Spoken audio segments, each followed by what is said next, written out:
Chernobyl. Part 1. Deep in Ukraine lies a place wrapped in silence and fear. The Chernobyl Exclusion Zone. Once it was filled with laughter, work, and children's voices. Now it's only ruins, rust, and the steady return of nature. On this cold, moonless night, 3 friends, Thomas, David, and Matt, followed their guide, a man named Sergei.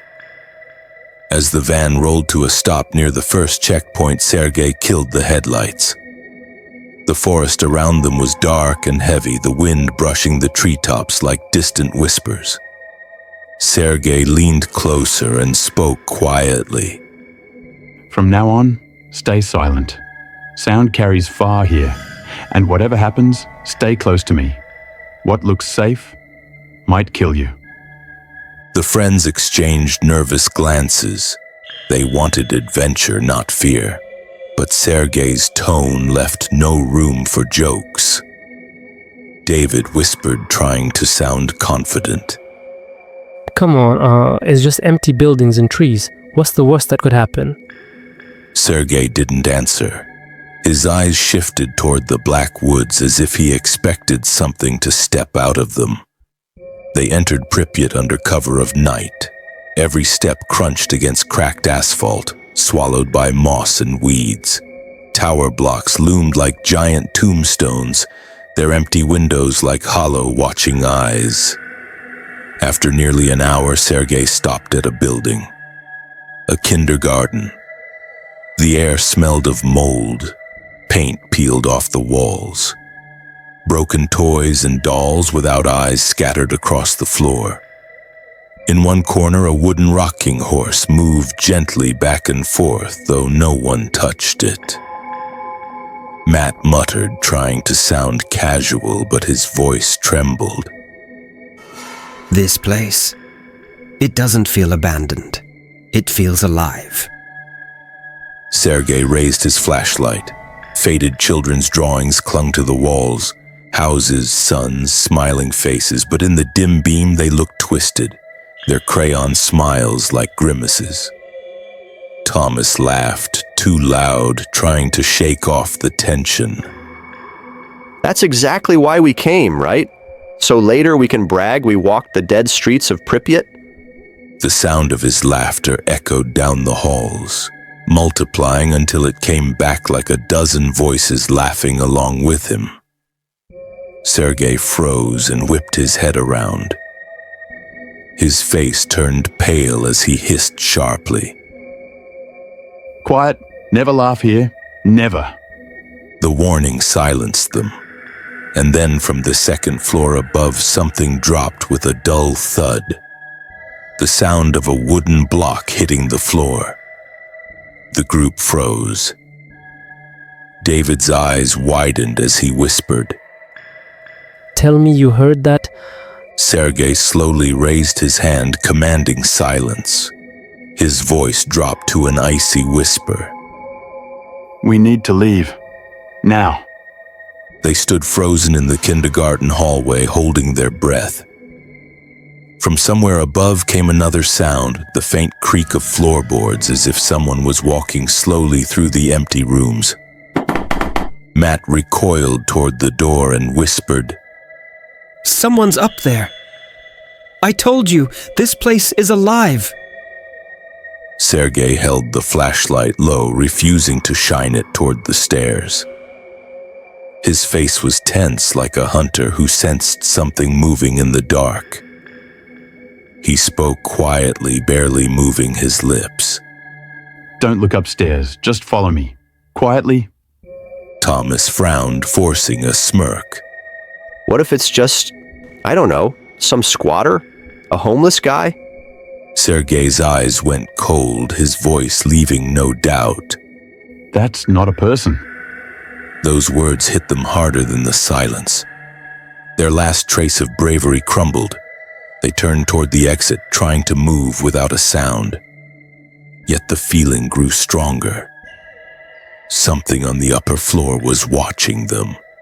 Outside, the air felt cleaner, but the silence pressed down heavier than ever. Sergei led them deeper into Pripyat.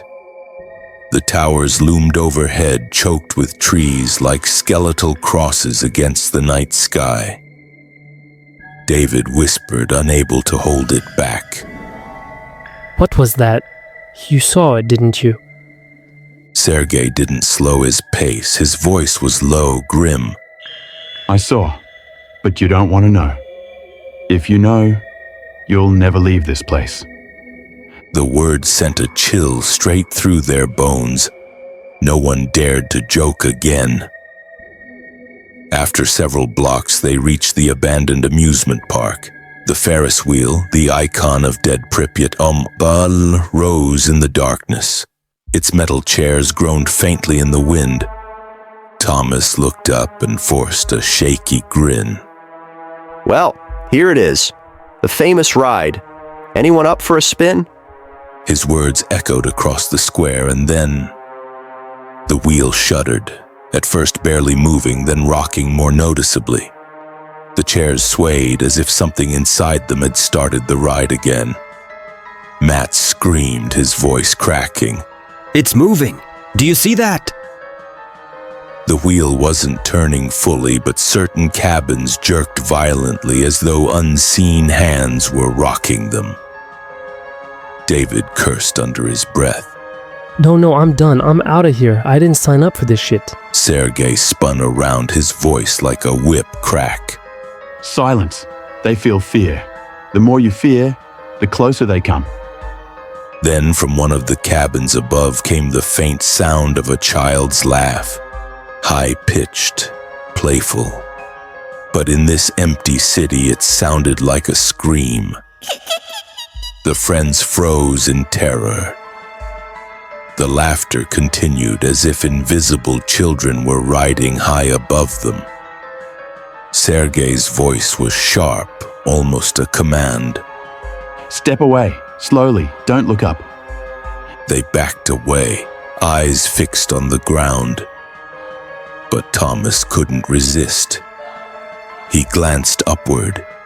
In one cabin, a pale child's face stared back at him, eyeless, with hollow black sockets. Thomas gasped, choking on his breath. There's someone up there? But when the others looked, the cabin was empty. Sergei grabbed Thomas by the collar and yanked him back. I said, don't look! They broke into a run across the square. Behind them, the wheel's cabin swung harder, rattling wildly as though dozens of children were inside, laughing, screaming all at once. They ran until they reached another street, gasping for breath. But Sergei didn't give them time to rest. He turned sharply, leading them toward a massive building with shattered windows and overgrown entrances. His voice was low, heavy.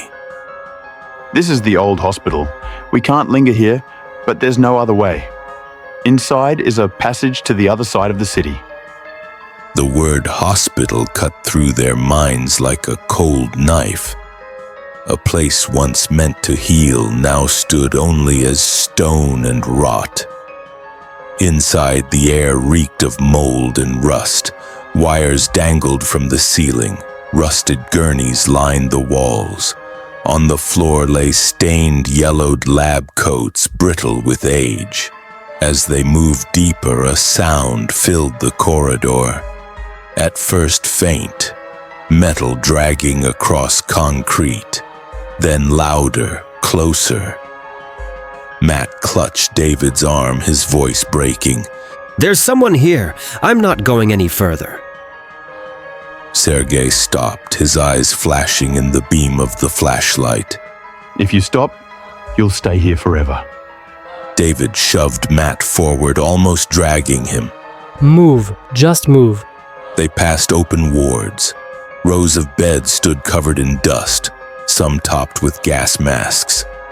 Papers littered the floor, yellowed sheets with names, stamps, and signatures. Suddenly the air thickened, heavy as ash. Then it came, a cough, deep, wet, pained. Another followed, and another. Soon the corridor echoed with dozens of coughing voices. Thomas froze, whispering. You hear that? They're still here. The flashlight beam caught something in the dark. A figure stood against the wall. A man in a protective suit, the visor cracked, a rasping breath seeping through. Sergei snapped the beam down and hissed. Don't look! Don't ever look at them! But it was too late. Thomas stared, his face drained of color, his eyes wide with horror. His voice broke into a trembling whisper. Whispering. They're calling me. And then the doors around them creaked open. From every ward, shadows emerged, thin bent figures in tattered gowns and broken suits. They coughed, wheezed, and shuffled forward. Matt screamed, his voice cracking in panic. They're coming! Oh God, they're coming! Sergei grabbed Thomas by the collar and shoved him toward the others, his voice like a battle cry. Run! Not back! Up the stairs! Go! The corridor filled with footsteps and coughing. Shadows stretched along the walls, growing longer, multiplying. The friends stumbled forward, tripping, scrambling, running for their lives. Behind them, the voices rose into a terrible chorus.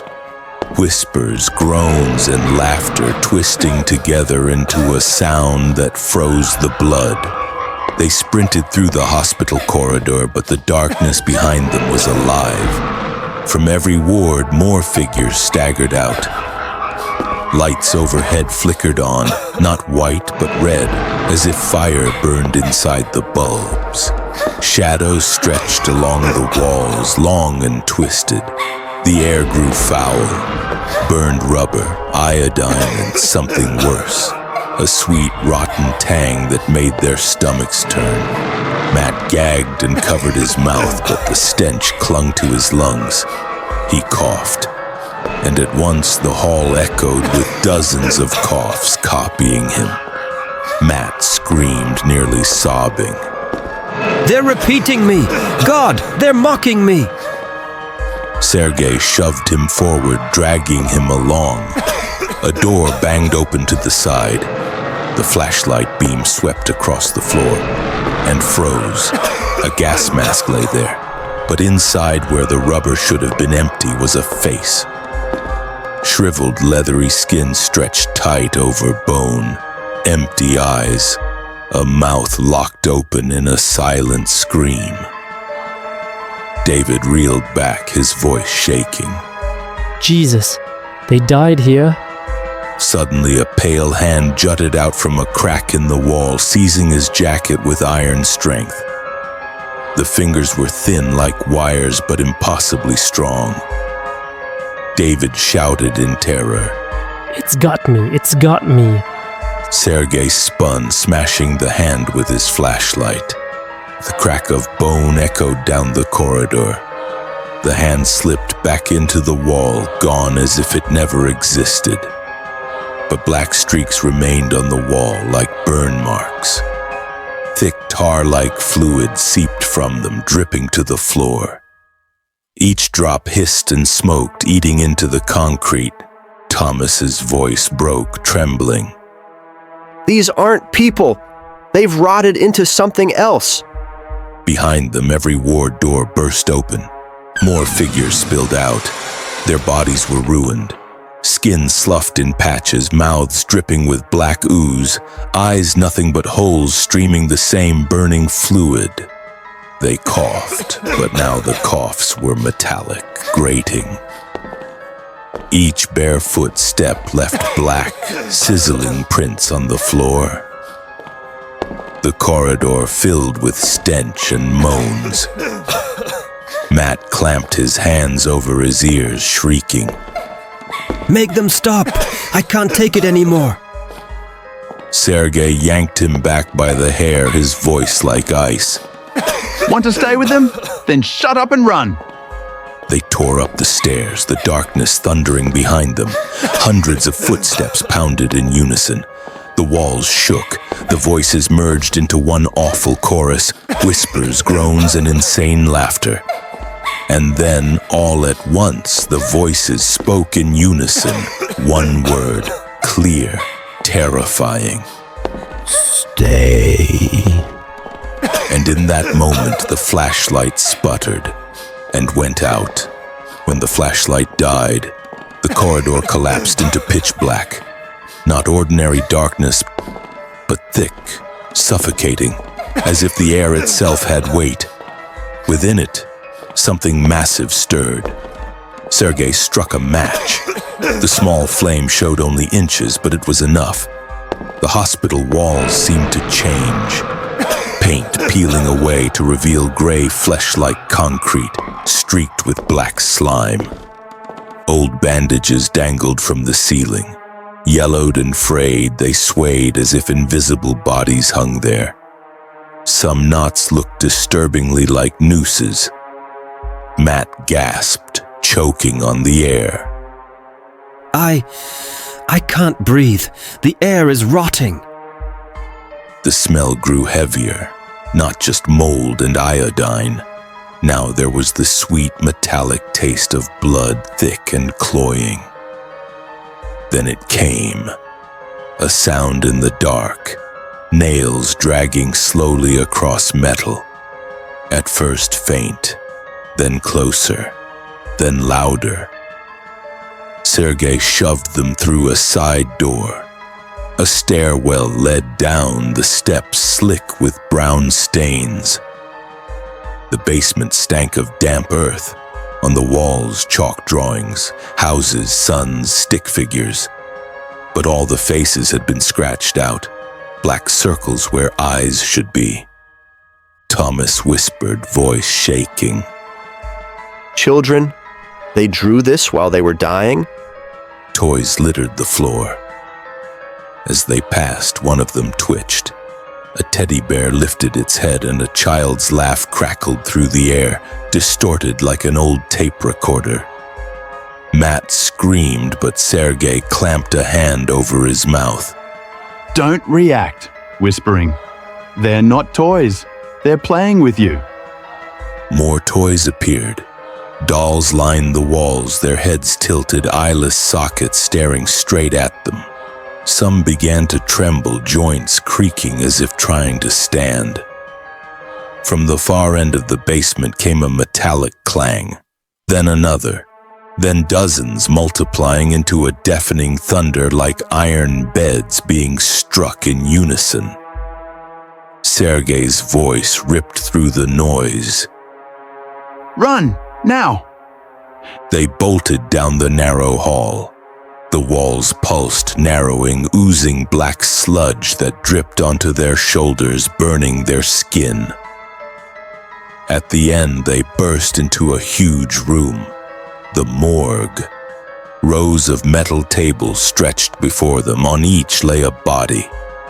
Some were melted into charred black husks.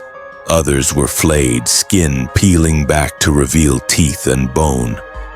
Suddenly, one corpse moved. Its mouth opened, releasing a rasp like ash spilling from lungs. Thomas screamed, They're alive! Oh God, they're alive! Then the tables shook. One by one, the bodies sat up. Their mouths gaped, black smoke pouring out. The smoke curled upward, then sank, reaching toward the living. David coughed violently, clutching his throat. They're inside me. Sergei ripped a small lead plate from his pack and hurled it to the floor. Metal rang out like a bell. For a heartbeat, everything froze. His voice was raw, commanding. Back, move now, before they rise again. They burst out of the morgue and stumbled down a narrow corridor. But the farther they ran, the closer the walls pressed in. The air thickened, every breath rasping in their ears like a scream. Then it began. At first faint, drip, drip, like water falling onto stone. But the sound grew heavier, louder, until it became footsteps. Dozens, hundreds, chasing them. David spun around. The hall was empty, but the footsteps were still there, closing in, pounding closer with every second. Sergei's voice cut through the panic. Don't look back. Never. But Thomas turned, his face froze in horror. There! Right behind me! Then all of them heard it. Breathing. Harsh, ragged, right at their backs. Matt clutched his ears, but it only grew worse. The air filled with whispers, at first one voice, then another. Soon hundreds. Layered, echoing inside their heads. Come closer. Stay with us. We're waiting. The whispers crawled under their skin, burrowed into their minds. And then the voices changed, each of them hearing their own voice whispering back. Thomas staggered, his lips trembling. It's me! I'm whispering to myself! David screamed, clutching his head, Shut up, shut up. and everything went silent. For a heartbeat. Then came a sound. Long, low, like wood splintering, followed by a crash as though the walls themselves were breaking. Dust rained from the ceiling. Ahead, a staircase appeared, but the steps were slick with black slime. Each footfall landed with a sickening squelch, squelch, squelch, as if they were walking on flesh. Matt shrieked, stumbling, It's moving. The floor's alive. and it was. The surface pulsed beneath their feet, throbbing like a heartbeat. From the cracks rose moans, low, drawn out, human. Sergei shouted, fury in his voice. Faster! Don't stop! This place is feeding on you! Behind them came the sharp crack of bones breaking. Once, twice, then 100 times. A storm of splintering bones rushing closer. David sobbed, but his legs carried him on. The sound of his own footsteps echoed like gunshots in his skull. Behind them, laughter erupted, faint at first, then rising, multiplied into a chorus. And then, silence. Utter silence. Only their breath remained, until a whisper brushed each of their ears. Close, too close. Turn around. They burst into the stairwell. The pounding behind them grew louder, walls trembling as if the building itself was chasing them. The flashlight flared one last time, and they saw. The corridor was full of shapes, hundreds of them. Faces hollow, mouths open, voices buzzing like static. The figures jerked forward, limbs bending at impossible angles, but they did not fall. They kept coming. The friends crashed out into the yard. Ahead, a break in the fence. Beyond it, the forest. Freedom. Matt cried out, voice cracking with hope. Run! We're almost out. But then a sickening sound. Squelch. Thomas screamed. His foot was caught in black sludge bubbling up from the ground. It clung to him like a living hand. Thomas wailed, thrashing. Help me! I'm stuck! David grabbed him, pulling hard, but the sludge dragged back. Pale fingers rose out of it, clutching Thomas's legs, and his voice broke into a sob. Don't leave me! Please! Don't! Sergei ripped David away, shouting like thunder. Run! It's too late! It wants him! Thomas's eyes locked on theirs. Terror twisted his face. But then something else flickered there. Resolve. He screamed, voice tearing out of his chest. Go! I'll hold them back! He shoved David away and ripped a rusted rod from the ground. With a final cry, he charged the shadows. The black sludge swallowed him whole. His scream echoed, then was gone. David and Matt bolted through the gap in the fence. Sergei ran ahead, never once looking back. Behind them, the sounds grew distant, coughing, laughter, the pounding of countless feet. In the forest, they collapsed to the ground, gasping. For a moment, all was quiet. Only the wind through the branches. Sergei stood over them, his voice flat, cold. I warned you, not everyone leaves alive. The zone always takes its own. For a while, silence hung heavy. Then from far behind, faint, high-pitched laughter. A child's laugh echoing through the trees. Matt clutched his ears, shaking his head. They followed us. They're here. David's eyes filled with terror. Number, don't you see? That's Thomas. He's calling us. The laughter twisted into coughing, then into whispers. Dozens of voices murmuring the same words. We're close. We're with you. Always. Sergei snapped upright, eyes blazing. On your feet, now, before they reach us here. They staggered forward into the forest, but the trees whispered with every step. Branches cracked as if something moved alongside them. Leaves hissed like voices repeating their names. The wind carried breath, wet, heavy, breathing down their necks. David risked a glance back. Between the trees stood a figure, tall, pale, empty sockets staring out, waiting. And in that instant, David knew they hadn't escaped. The zone had followed them, and it would never let them go.